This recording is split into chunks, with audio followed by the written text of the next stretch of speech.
discussion? Discussion. Okay. Tax deductible also. Oh, I'm sorry. Thank you so much. And we are a 501c3, so any money that you give, including money that you put into the hat, if you can estimate the cash that you put in, you can deduct. If you do deductions for charitable contributions, of course, it's getting fewer and fewer people are doing that these days, which is another crime of the Trump administration. To clarify, Sharon, why don't you the Institute is not a 501c3 organization. We are. However, I'm not a tax man. So. Okay, Karen. Sure, sorry. So I just wanted to make a couple of comments. Thank you for adding what you added. I think it's really important, the historical perspective. And thank you for condensing 1900 years or 2,000 years into half an hour. Christianity for dummies. Right. Today or tomorrow is the first day of Hanukkah. At Hanukkah, it's celebrated completely wrongly. It comes down to modern Judaism as a rebellion against the Romans in which God intervened to make the oil last 8 days. But that's not what it was. It was a civil war among Jews for whether or not they were going to be whether they were going to fight the Roman Empire or not, resist the Roman Empire or not. That's what it really was. So just to add to what you said. On the question of the relative humaneness of Catholicism versus Protestantism, what I've read or listened to his lectures in college, the Catholic Church always viewed slaves as human beings. They said that anybody could be saved, including these black people who ended up in Latin America as slaves. So that, I mean, I don't believe that means that they were more humane towards slaves, but some people do. Scholars have said that there was more humane treatment of slaves in Latin America than in North America, for whatever it's worth. And finally, when you mentioned that the Catholic countries were, somebody said, were less industrialized, you have to talk about which Catholic countries, because if you're talking about Latin America, that was about imperialism that prevented them from becoming fully part of the capitalist international system. But if I'm trying to think, was France a Catholic country originally? It still is. But no, it's very Protestant also, right? He's So I don't know what. He's telling you his answer. I'm sorry.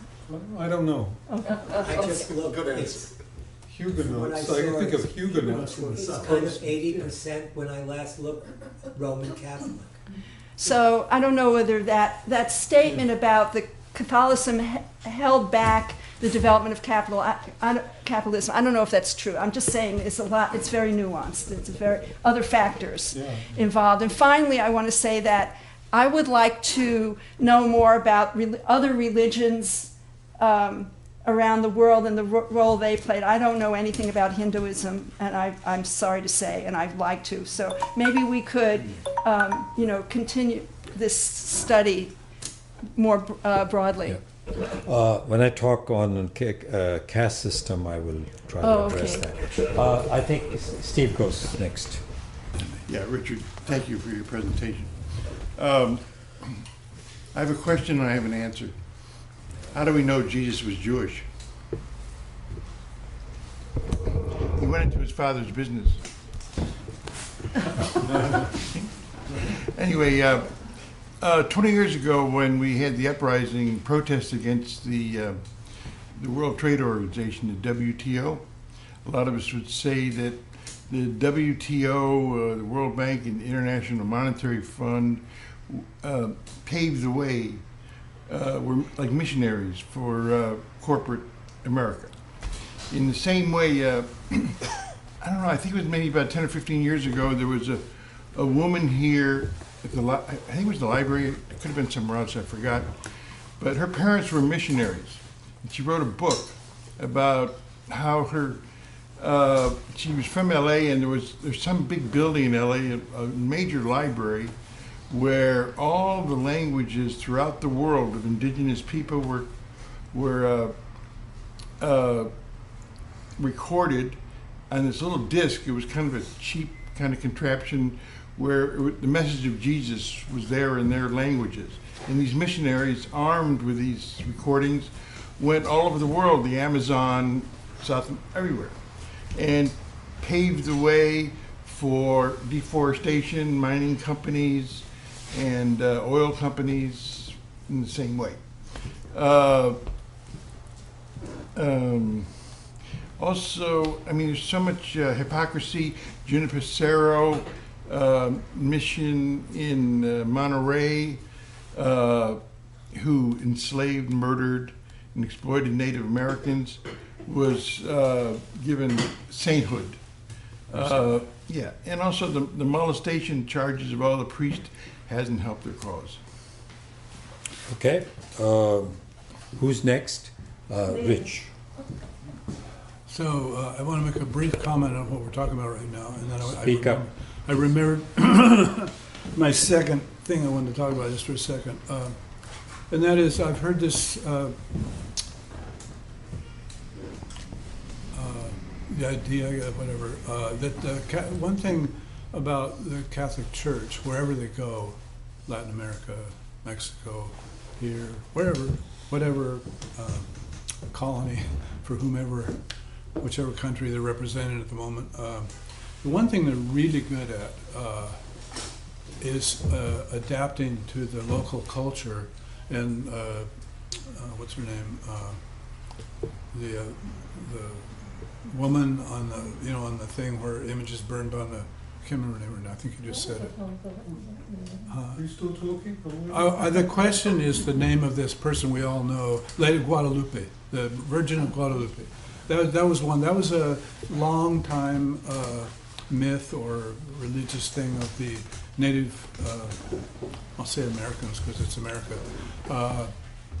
held strongly, and they realized that. So they went and destroyed a lot, but they kept certain things that they knew the whichever country were so tied into for so many generations that if they could adapt that or co-opt that they'd have the people, and they do it all the time, whichever country out in the mid-Pacific, whatever. So I wouldn't underestimate that. I'm just saying it. Now, as far as the other thing I wanted to mention today, I wanted to find it, and I'm not going to. Maybe I'll find it later. I got an email through Big Al from our China Boston thing. Al Sargis. Al Sargis, who speaks here periodically. I wish he was here today. But he passed on this thing. I'm not sure the guy whose name wrote it, but he claimed in the end that he wasn't choosing sides. But his whole thing was in the sort of like, but different, the separation between the really rich and just the average person on the street can barely pay their rent now. In terms of income and wealth and all that kind of stuff. He was talking about the people that he didn't limit it to Trump supporters. In fact, he said a lot of these same people are kind of moving on beyond Trump because he's not, tough enough or something. But he said, if you look at people in the United States, both class-wise and who's lobbying for gun control and who's got the guns, he says, whatever the left thinks, they're going down. And that the people that got the guns are going to stick together. And he doesn't go into the thing about racism and stuff, but it's very stark. And I'm going, is this guy like wacko? I mean, he has no apparent real class analysis. He thinks all of those people are going to go with their guns and glom together and, whatever. Okay. Just saying. Please, your time is up. that's enough. Yeah, I'm right there. Okay, Charlie. I'm an atheist, not an agnostic, and so the Unitarians burned a wooden cross on my lawn. But the thing about Christianity is its origin is bound with the decline of the Roman Empire. And as we've probably been taught, during most of the Roman Empire, they were full of a lot of little gods. You know, they didn't have a monotheistic religion, and that worked during the height of the empire. But during the disintegration, people are looking around, and the old ideologies no longer suffice to deal with their feelings during this time of crisis. And as was pointed out, you get this ideology that comes out of the proletariat in the towns. But the Roman Empire did transform, and after some time, and as mentioned with the transformation, ideologies are very malleable, and the upper classes began to adopt this transformed Christianity. But the big thing after the empire really falls apart, of course, is the change in Europe. And the way that, and the priests were the ones who went to the barbarian chiefs like Clovis, considered the founder of France, and said, you know, you're the chief of this little group, but you know, we can help you rule a really big domain, and if you'll convert. And so they taught the peasants. This is when Christianity really becomes something big, right? There weren't that many day laborers in towns in the old world. But it was imposed from the top down. The barbarian chiefs imposed with the church Christianity on the peasants, the farmers of Europe, and you get the Middle Ages, as Rich described. So I think we have to look at this, and the core idea, of course, that was of appeal to the ruling class and to the priests who worked with them and were part of them, was this idea that you will bear your suffering, bear your exploitation, and in the next world is when you can hope for a reward. The only other, all right, my time. You can finish. You can finish your thought. Now I want to just say another thing in terms of comparison. If you look around, it's very interesting to ask yourself, and I don't know the answer, China didn't have the same kind of thing. It had Confucianism, which tells you to accept your place in the family and so forth, but they didn't increase. And so it would be very interesting to compare and see what you can learn both about the imperial oppression in China and about the Christian feudal oppression in Europe by that comparison. Norman? Gene had his hand. Gene? Okay, go ahead. Gene wants you to go first. Well, I just want to be put on the stack. Okay. And I forget your name. Richard, go ahead. Okay. Yeah, getting back to the idea of identifying people by their status in society according to the owning class, I hope that we're all able to reject that. I don't. We're not workers. We're workers. Because we're slaves then to the owners. And there are people that don't agree with me, especially the communists. But the Christian, well, I should say the church, Christian, Jewish, whatever, is very syncretistic. In order to survive, they've included everything that's gone on in order to appear, you know, like having guitar singing and rap and everything else in the church, so forth, which you can't blame them for, but that's part of how they work. So I took a lot of stuff off of the internet about Christianity.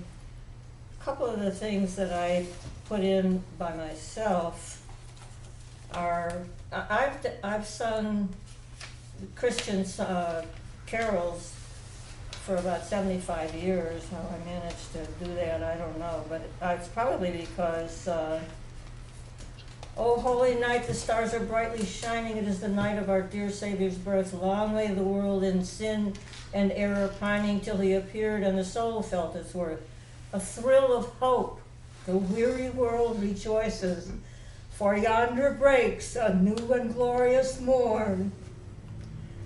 Led by the light of faith, serenely beaming with glowing hearts, by his cradle we stand. By his cradle we stand. So led by light of a star, sweetly gleaming, the wise men came Through all our trials, he's born to be our king. He knows our need, to our weakness is no stranger. Before him lowly bend. Truly he taught us to love one another. His law is love, and his gospel is peace. Chains shall he break, for the slave is our brother, and in his name all oppression shall cease. And then sweet hymns of joy in grateful chorus raise we, for yonder breaks a new and glorious morn. It's such a pretty song. It is. And there are so many of them, so figures why I learned them. Gene. Yeah, well, this has been a good discussion. I want to thank everybody. I think we ought to do more of this. It's been well run, thank you. But I wanted to follow through with something that Karen was mentioning about zealots. Another book that's I was very influenced by is this book, Jesus Before Christianity. And it has a dual meaning. One is, well, what was the historical Jesus? Nobody wrote about him during his lifetime. It's just in the Gospels. But what was the facts about Jesus? In the sense, you need to look, at what he did, what kind of things that he did. He was doing these various things. So that's part of it, to understand the historical Jesus. But then he said, well, shouldn't we put the historical Jesus, what Jesus actually taught before Christianity, because as you mentioned, there was this big gathering in which they decided what the whole Christianity was. But we should should we be loyal to that or to what Jesus had to say? And one of the things that struck me was apparently one of the things, a lot of people don't believe Jesus existed and so on, but everybody agrees that if he did exist, he was crucified. That's kind of the central mission here. And then this guy points out that, well, under Roman law, crucifixion was the punishment for political sedition. Blasphemy or to be stoned to death. Other things had other punishments, but crucifixion was the punishment for political sedition. And what does that mean about Christianity then? Their God was crucified for being for political reasons. Anyway, I found that very useful. It kind of fits in. Who's the author of that book, Jane? That's all. The author. Who's the author? Pardon? What's the author of that book? Jesus Before Christianity. Somebody. I I have it. I can provide it if somebody. Before You can look it up online. we'll go to the next one. I just want to make a comment myself. Richard, Uh, never mind. I know. Okay, so what I wanted to say is that the relationship of, we should talk about, if possible, the relationship of communists with religion. We've been explaining that for So, an hour. I wanted to, in that thing, I wanted to say that in Molotov Remembers, that's the book of interviews of Molotov, this issue comes up. There was a very beautiful church in, I think, either Moscow or St. Petersburg. I think it was Moscow. And Lenin wanted to raze it completely, destroy it. Because Lenin was very anti-religion, and among the Central Committee, question was asked, did you ever oppose Lenin? And Molotov said it was on this issue.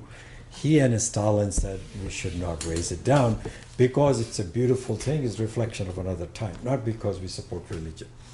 So I think we should talk a little bit about the communists and religion, because I think religion is there, it's going to be there. How do we deal with it? Because communists are very few. And so this would be an interesting thing. But next person to speak is Karen. Okay, well, I was going back kind of to what Jean was talking about, and just that there is still this debate about the existence of Jesus, but he had quite a few brothers. And his brothers are referred to as, like, the main one is James, the brother of Jesus, who calls himself the Messiah. So that's kind of the cornerstone. And other than that, there's practically no historical record of Jesus at all.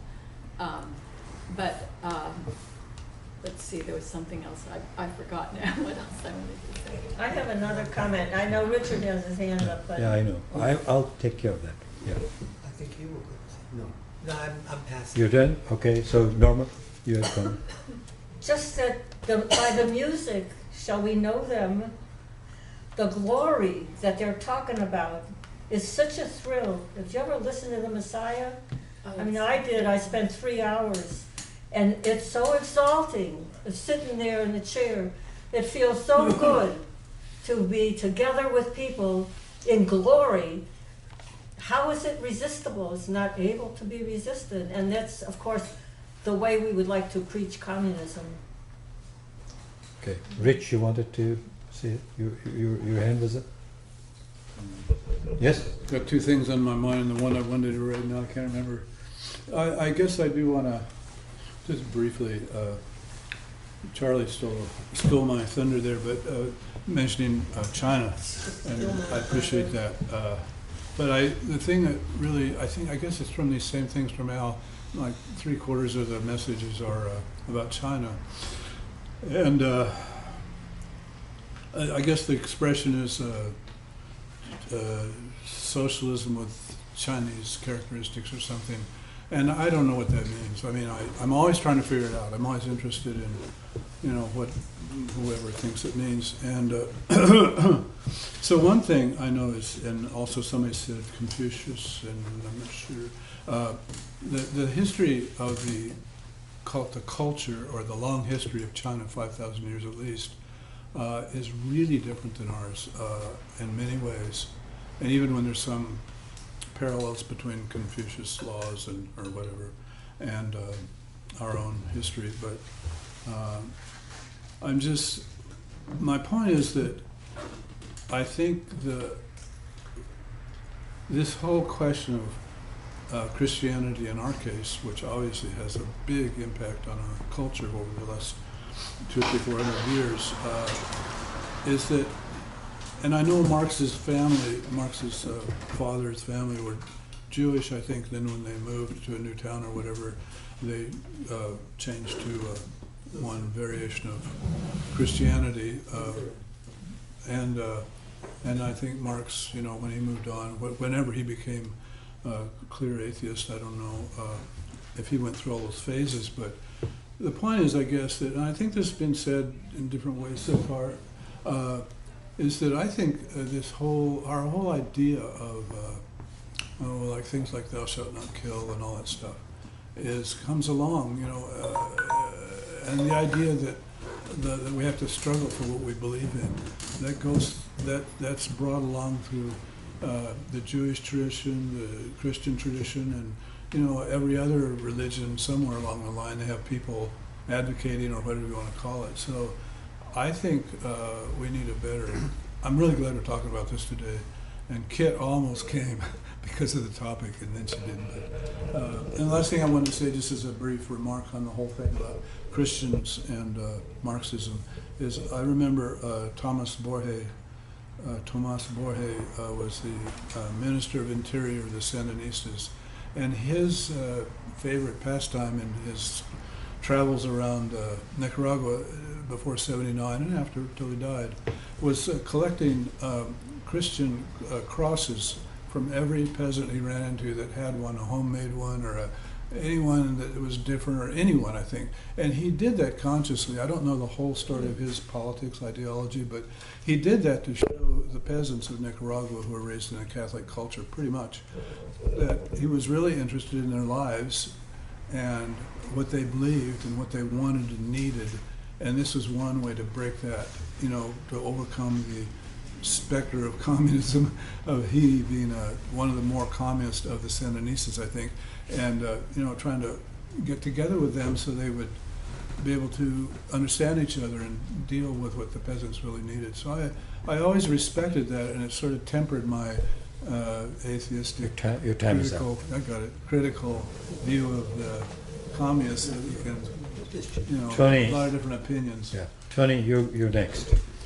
I just want to toss one thought out because I happen to be here and I don't want to be silent through the whole thing, so I have to toss something out. But just reflecting on the state of liberal secularist opinion. I've always grown up in this liberal secularist environment of critique of religion, rejection of religion, transcendence of religion, forget about religion altogether.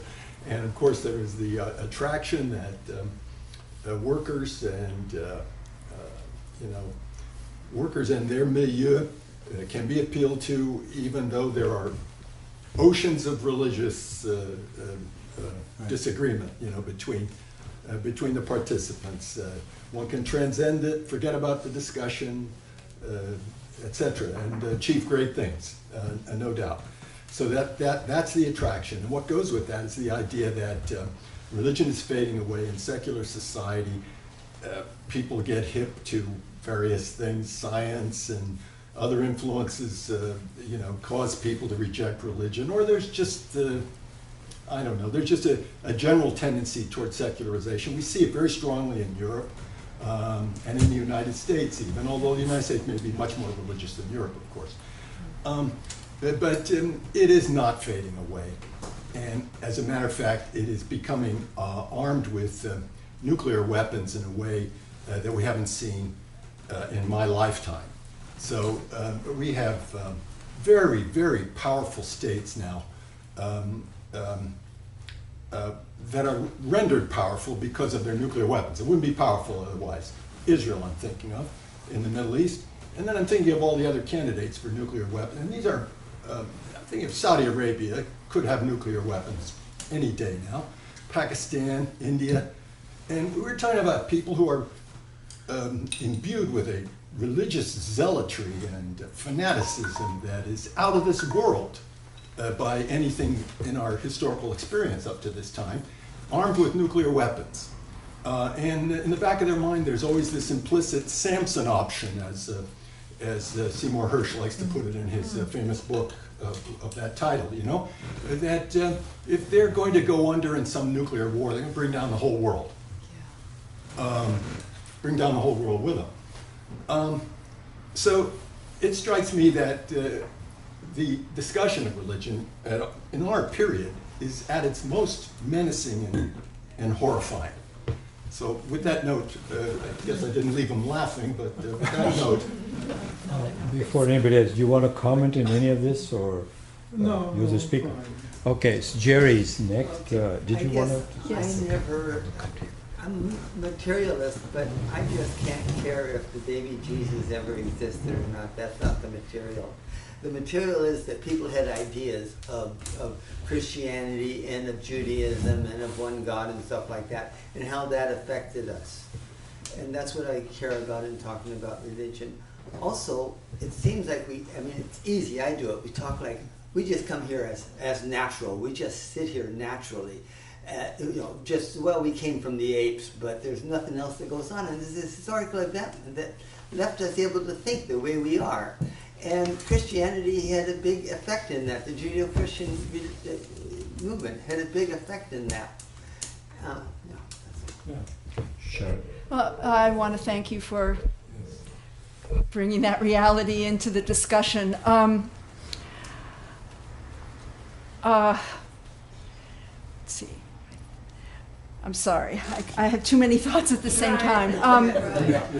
It's never happened. I think that organized religion might be, in some places, receding, but I think you're right that in general, religion is not. And people describe themselves as, well, I'm not really religious, but I'm spiritual. And I know so many people who talk like that, and it's because people need something. They need comfort. They need the support of group. So, the 12-step program has been very helpful to a lot of people. But it has this thing about higher power. And I know a number of people who describe themselves and who are communists who have benefited from that program. And what they tell me is they just think of the higher power as the group, as some kind of spiritual support from the group. And it's helped them. So that's a material reality. We need to think about that people need to feel part of something. So the communists do not encourage people to think of themselves as individual workers, which Norma says are slaves. There is a slave relationship to capital. We communists encourage people to think of ourselves as members of the working class, the class that will eventually have power. That's why I said that I don't agree with what Norma said. Gene. Okay. On this business of position of communists towards religion, nice book by a fellow named Bakovic, a Hungarian, titled A Marxist Looks at Jesus. And one of the points that he made I found very useful. He says, what most people see as Marx's atheism was in fact a critique of a particular religious formulation, which was very prevalent at that time, which justified the status quo, justified inequality, justified oppression, and so forth. And he critiqued that particular religious conception. However, if our religious conceptions change, then our critique must change. And there are a lot of formulations, for example, in the 12-step or liberation theology and so forth, and it's not clear why we should feel atheist with regard to those religious ideas. He says that, of course, Marx criticized particular religious things to free people for their own self-examination and examine these things and so forth, not to impose on his followers a dogma of the non-existence of God, which I found very useful. Because there are different conceptions, and so I gave up my atheist and became a very militant agnostic. I don't know, and you don't either. Okay, before we go to the next person, I want to just say that my understanding of atheism is not that there is no God. It's really that we believe in the collective power of humanity. So it's an assertion, positive assertion, not a negative, because if you say there is no God, you're indirectly admitting to its existence. So for atheists, the question doesn't arise. The question is collective humanity and what we can do with that. So I think it's Norma and Karen. Maybe Karen, you go first, and then Norma, I'll come to you. Is that okay? Yeah, and I don't have very much, but it's just about sort of the spiritual dimension of our being, which I think you were referring to, that I hear a lot, even like people who are like always going to be an atheist, and then they're like, well, there is this little spiritual thing. But I don't know if this is right, but when Marx talks about alienation, in a way, it's like we're cut off by capitalism, by the capitalist economy, from some kind of self-actualization that could be construed as spiritual. And I just wonder, if in his discussion of alienation, there's like some room for some type of spiritual belief or understanding of who we are. Rich, you want to comment on any of these comments before we go to Norma? Well, I think there is a connection. The alienate you. In the capitalism, you're abstract labor. You just in England they used to call workers hands. Say hands. Right, hands. Yeah. Yeah, there were hands. Right. So that's very good description of workers. They were just a hand. Same thing with slavery. So people feel like they don't express themselves in general life as a full human being. Yeah. But that doesn't mean, and they look for God and spiritualism for that, but that doesn't do it either. That doesn't make them full human beings either. Right. And so, I mean, no, atheism does mean no God. This means no realm outside the material world. And There's no getting around it. There's no doubt about it. It's not And science. I'm going to go to Norma, but since this topic is on, I just wanted to ask others. You know, many of us, and probably all of us, have experienced love at some point, love for somebody, and it is my feeling is that that's when you almost feel nothing else is needed.